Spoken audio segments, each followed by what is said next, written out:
Lakeland Currents is sponsored by Nisswa Tax Service. Nisswa Tax Service offers tax preparation for individuals and businesses. Across from City Hall in Nisswa and on the web at nisswatax.com.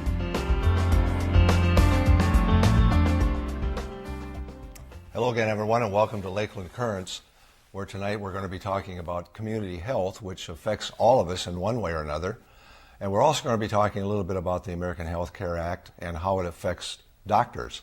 I don't think most of us realize that doctors are probably in the same position that we are. They don't read all these bills. They don't necessarily understand the legislation until it impacts what they're doing. My guest this evening is Dr. Sarah Israelson, who is a family practitioner from the Lakewood Health System. Main hospital is in Staples, but they do have clinics in Pillager and Browerville and Clarissa and Eagle Bend, I think. No. Not Eagle Bend. Just Eagle Bend and Browerville. Eagle Bend and Browerville. No, but welcome to the show, Sarah. Thank you. It's nice to have you here. Thank you. And we're going to start the show out a little bit with a discussion about a nonprofit hospital, because probably most people think, well, the prices are charging, all these hospitals are making money. Right. But most of the hospitals in rural Minnesota are nonprofit entities. And because that they are nonprofits, there are certain activities that they need to do. And could you just tell us a little bit about that? One of our bigger projects is we are required, because of the IRS requirements, is to have a community benefit program. And what you'll see a little bit later is a reflection of some of the things we do. One of them is our purpose is to provide benefit to our community and hopefully provide services that we can make for a better, healthier community, whether it's children, older people, whether it's exercise, food, education, probably education being the bottom line, so that we can improve the general health of our community and all the areas that we serve. And there's an emphasis now, I know, on not just treating patients anymore, right, but preventing disease. That's the biggest. If we can prevent disease, healthcare costs will decline, and it becomes so it's so much more obvious as I am in this field how if we can stop kids from smoking, are we going to see a decline in lung cancer 30 years from now? Absolutely. If we can stop drug use, are we going to see the conflicts that we see associated with that, whether it's mental health, social health? Absolutely. So we're really working to strive at education, helping people get on the right foot, live better, live healthier, making good choices. We're going to do a little piece here. Hannah Tran did a little piece for us on one of the activities that you're doing with the grocery store in Staples. So, John, if we could take a look at that now. Choice. A grocery shopper has many. Fruits, vegetables, obvious good choices, but what about other packaged foods? You almost have to know how to read the labels to know what the healthy options are, because there are so many. Some choices are not so obvious. Factors like sodium content are a little more overlooked, or maybe underlooked. You've got the no added salt corn on the bottom, and then your regular corn at eye level, so you kind of do have to search. Here at Ernie's grocery store in Staples, these labels are helping consumers pick better options that are not as noticed, from cans to meats. One is injected with a salt solution and has 190 milligrams of sodium. The all-natural version is not injected with the sodium solution. The labels do the work for the shopper, thanks to Lakewood Health System. The hospital came to us and helped us go through and find the right products to put it on. The program was made possible by Lakewood Health System in Staples. This relationship is key to providing outreach education regarding health outside of the doctor's office.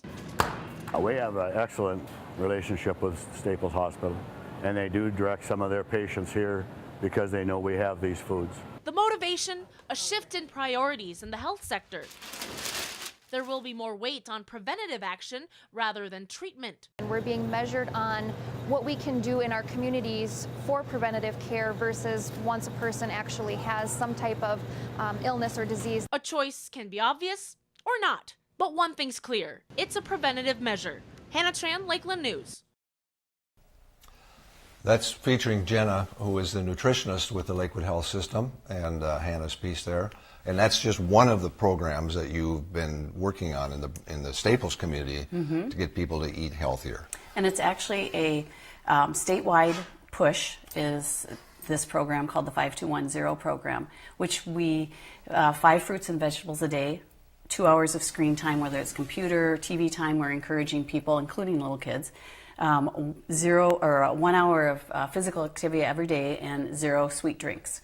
And so we're really, when I see a little child for her well child visit, I actually have mom do a questionnaire. And are there weaknesses or strengths in your child's everyday life? Whether it's, I'd like to see my kid eat more fruits and vegetables, or be more active outdoors, or be in front of the TV less. And so we can go over those and kind of develop a plan that we can try to help them do that at home. Are people receptive to this kind of an idea? They are. They can, we can all come up with excuses why we don't do these things, whether it's cost, whether it's, oh, it's so easy. It's harder to say, harder to do than to say. And I said, absolutely, but it takes discipline, and it's a change in your lifestyle. We have, of course, pretty low social economic conditions in a lot of rural Minnesota, and it seems that that's where a lot of obesity is occurring. Yeah. Not only in rural Minnesota, it's occurring across the United States, but so educating people at an earlier age is certainly it's a big change in how our hospitals are operating, isn't it? It is.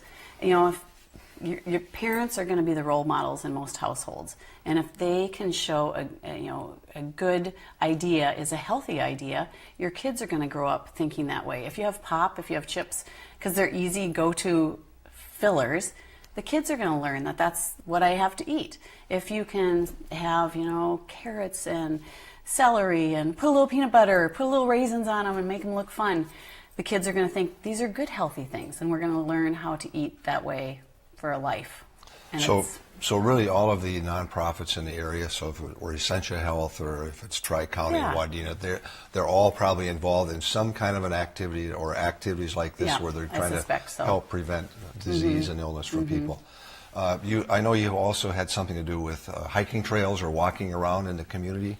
Would you want to just talk a little bit about what that was? Yeah, we have a number of things going on. Our FAS clinic, our fetal alcohol clinic, is also one of our programs through our community benefit organization. It is primarily funded by donations through the Lakewood Health System Foundation. Bike helmets, we do a bike helmet clinic once to twice a year where all of our outlying clinics have a supply of bike helmets that we have gotten through foundation donations, and any child in our service area can come and get a free bicycle helmet. They are fitted appropriately. All of our car seats for newborns are, a child does not leave the hospital without a car seat for a newborn. And that's been a really... That's provided through That's provided at the... That's foundation part of our... or something? That is part of, I'm not sure exactly the funding of that, but it's just another safety mechanism that we provide that is going to save lives.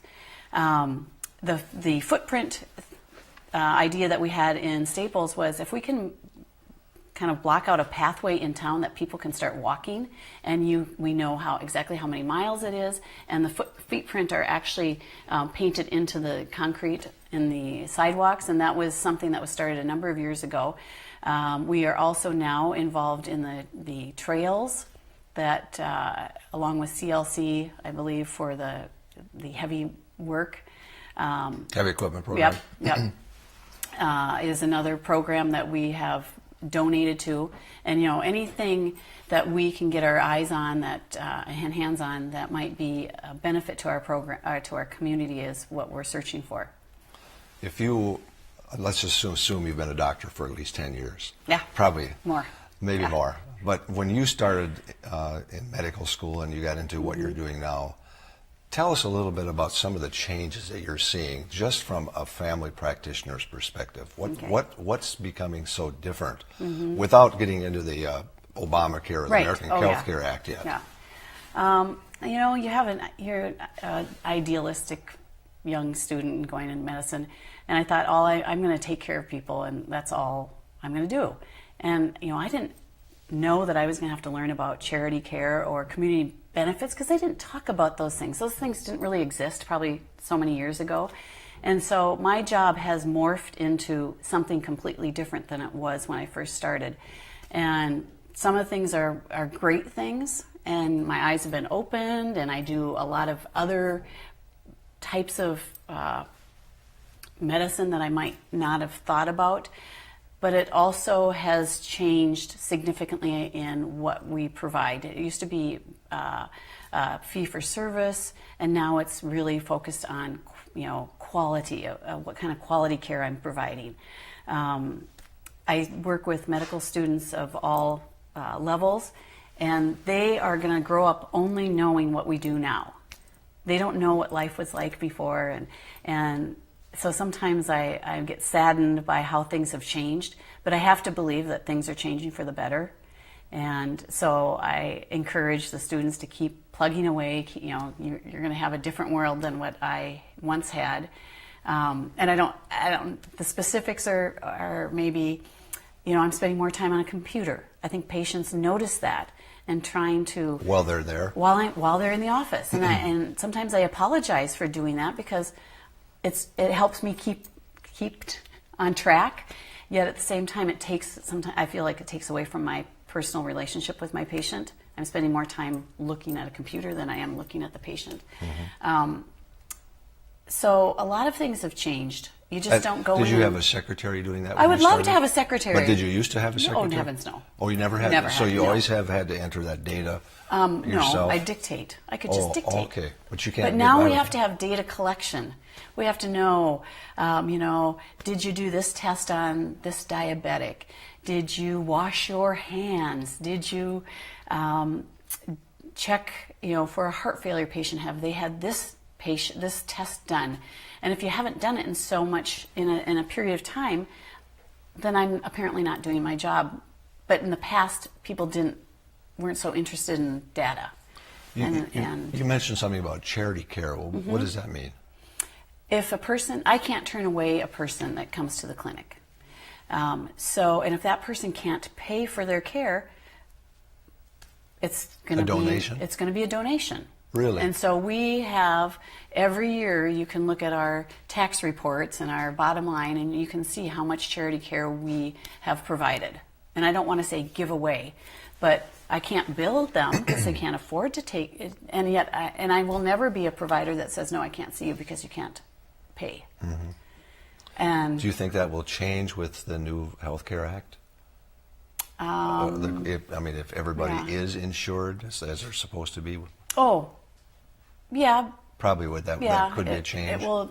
I'm going to say I don't know if it's going to change because then reimbursement changes. In all hospitals, there's been this overuse of emergency rooms. I mean, that's one thing that we hear just about constantly. Have you experienced that in your field too? I mean, in the Lakewood Health System that you're in? Our numbers have certainly increased. Who visits the emergency room, and so we've tried to provide other service areas such as urgent care or after hours care so that we can maybe shift what needs to go to the emergency room as truly deemed emergent. And that's probably what we see, and everybody sees that the emergency room is no longer an emergency room. Urgent care goes there. Regular care goes there. People just don't have access to health care, so they use the emergency room as their clinic visit. And that's nationwide. And when emergency rooms close down, because we know emergency rooms probably don't make money, they're not money makers. Really? No. And there have been some emergency rooms associated with hospitals that have closed down, and I don't know how you can get by and function without an emergency room because it's necessary. But if we can divert people to say, you know what, your sore throat doesn't need to go to the emergency room, but you know what, we have a slot here in urgent care, or we can offer that instead, let's by all means do it. Because of course it's far less expensive to utilize clinic than it is to utilize the emergency room in a hospital. I think everybody's apprehensive about the American Health Care Act. There's lots of people who are against it, opposed to it. I did read in the paper yesterday that nationally the health care costs are down for the 4th year in a row. Obviously not connected to the health care necessarily because that hasn't been in effect for 4 years, so I'm not sure what's driving that down. But as a doctor in a system, how much of your time gets taken up by the discussions about keeping this thing cash flowing? I mean, is that an issue to most doctors, or is that something you can leave to the business manager and the president of the operation? I think it's important. I think it's wise for me to know as much as I can and as much as I want to know. Mm-hmm. But for the most part, I defer that to our financial people. Stay out of that for the most part. And like anything, you want to make a change, and if you don't speak up, you're not going to be heard. And so in order to be a proactive person, I think we need to be all part of the change.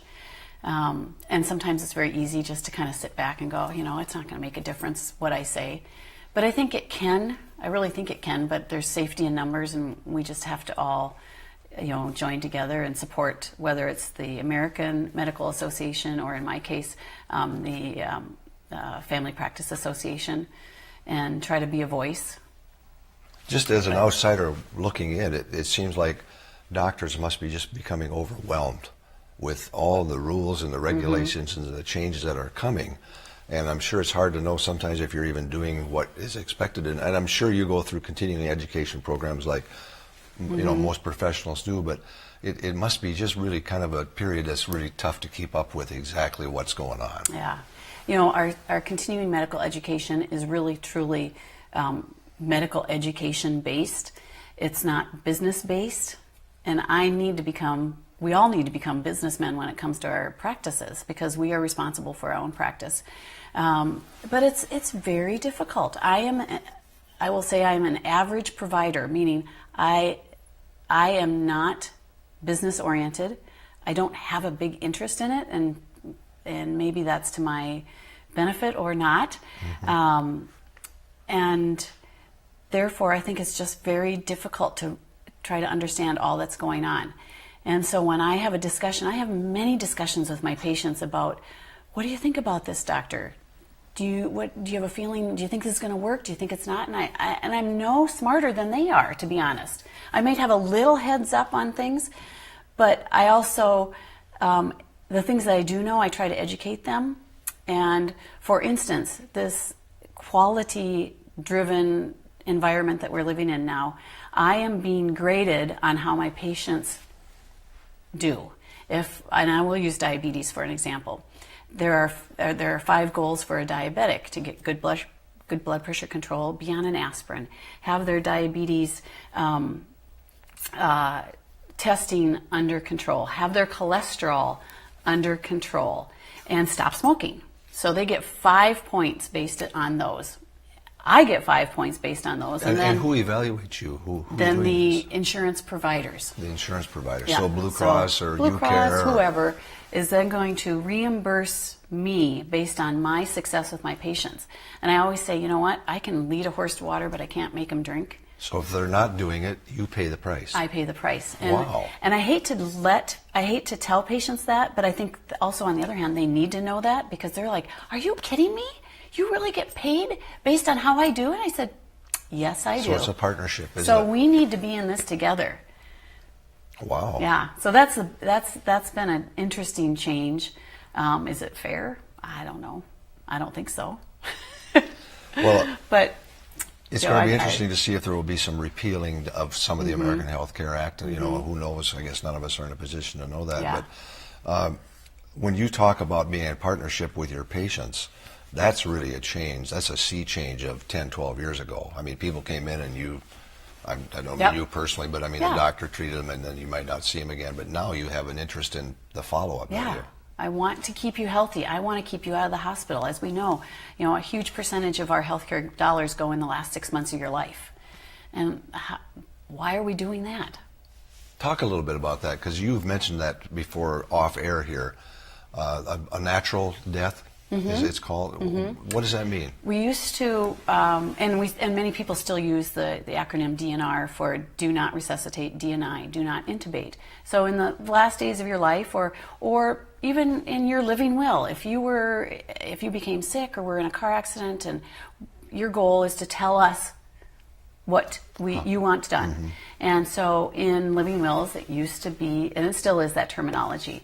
And now we're actually changing our terminology to A and D, allow natural death, which means let's let you die when it's time. When you're 95, maybe it's okay to let you die and not to go and pull out all the heroics to keep a person alive. And it's just no CT scans and all that stuff because there's not going to be anything. We all live and we all die. We're all born, we all come to this earth, and our time on earth is very short. And let's make the most of it while we're healthy. And as we get older and our quality of life might be changing, it's really okay to let your loved ones die. It's very difficult to let them go. Absolutely. Is that becoming a movement? Sort of I think so. I think so. I think palliative care and hospice care are becoming much more used. People associate hospice care with end of life, you're going to die. And it truly is associated with end of life, but let's make the end of life the best that we can. And my partners at Lakewood Health System do an amazing job, but there's still that fear as if I'm going to accept palliative care, hospice care, then I'm giving up. But it doesn't mean you're giving up. It means let's give the best that we can to you and your loved ones, and here and later. What are some of the things that doctors in general get frustrated about when working with patients? That maybe they don't take their medicines, or are there certain things that you all see on a regular basis from us, the patient? I think generally I can't get frustrated. I love my patients. I love that they might be inquisitive. I love that sometimes they don't do things that they should do, and they acknowledge that. I always throw back, still the bottom line is you're in charge of your own health care. I can guide you, I can make recommendations, and I can dispense, but the bottom line is you are in charge. Whether you choose to do immunizations for your children, whether you choose to take medicine for your high blood pressure, all I can do is educate you and provide you information, and for you have to make those changes. And if you make the changes, hallelujah, that's fabulous. Change is not easy. One of the predicted problems from the American Health Care Act is having a shortage of doctors. Are you seeing that? Are you witnessing that in your area? Recruiting has always been a challenge. We've been fortunate enough to have somewhat of a pipeline with med students. We get medical students from Duluth in their first, second year. We get RPAP students, which RPAP stands for Rural Physician Assistant Program, and they come out to our facility for 9 months in their third year rather than spending it down in Minneapolis. And we get to know those kids. They get to know us. They love what they see, what they do, and it becomes a natural sieve pipeline to get them back when they graduate from their residency program. So we have been extremely lucky to have that connection. But in general, absolutely, people going into private or to family medicine, into primary care, the numbers are going down. We see that. Going to rural areas, we also see that. It's very comfortable to be in a big city and have all your specialists available. It takes a little bit of, I say it's a little more gutsy to go out to a rural area where you don't have specialists, where you do everything yourself. But that's the thing that draws us to where we are, is we like to be in charge. We like to be able to do all sorts of medicine. So in addition to your office visits, I'm assuming you do hospital visits in the hospital beds, nursing home? Nursing home, patients there too? Yep. So we do nursing home care. Most of us do take care of our patients in the nursing home. We take care of them in the hospital. We take care of them in the clinic. Some of us are still doing emergency room medicine. I'm not. I stopped doing that about 3 years ago. Many of us are still doing obstetric care. So we're doing the whole variety of health care to our patients. And you talked about, we got time, just about out of time here, but you talked about a medical home concept. Could you explain to us what that is? Yes, we started a medical home program a few years back. Dr. Halfin, one of my partners, has been instrumental in that program. And the goal is taking better care of more complex patients. The goal really is to keep them out of the emergency rooms, keep them out of their hospital, out of hospitalizations, providing better care at hopefully a lower cost to insurance companies. And so they have nurse managers who can manage their care. It doesn't always have to be a physician to take care of a patient. We're using mid-level providers. We're using nursing staff, RNs, LPNs, to help streamline their care. They can have home care. They can have physical therapy, occupational therapy, all these to strengthen their general care, to keep them home, to keep them from coming to the emergency room, have an open access to some degree that those patients can call in and maybe get in a day or two rather than 3 weeks from now to see their provider for chronic problems that oftentimes can be very stable but may flare up without much warning. So was that kind of unique to the Lakewood Health System? It is. We were one of the first to be accredited in the state of Minnesota. Now you're seeing more and more programs in other facilities, but yeah, we were kind of instrumental. And we've actually, Dr. Halfin has actually written a little book, and we've had other hospitals come to our hospital to figure out how they can do the same thing in their facility. So we're really quite proud of that program.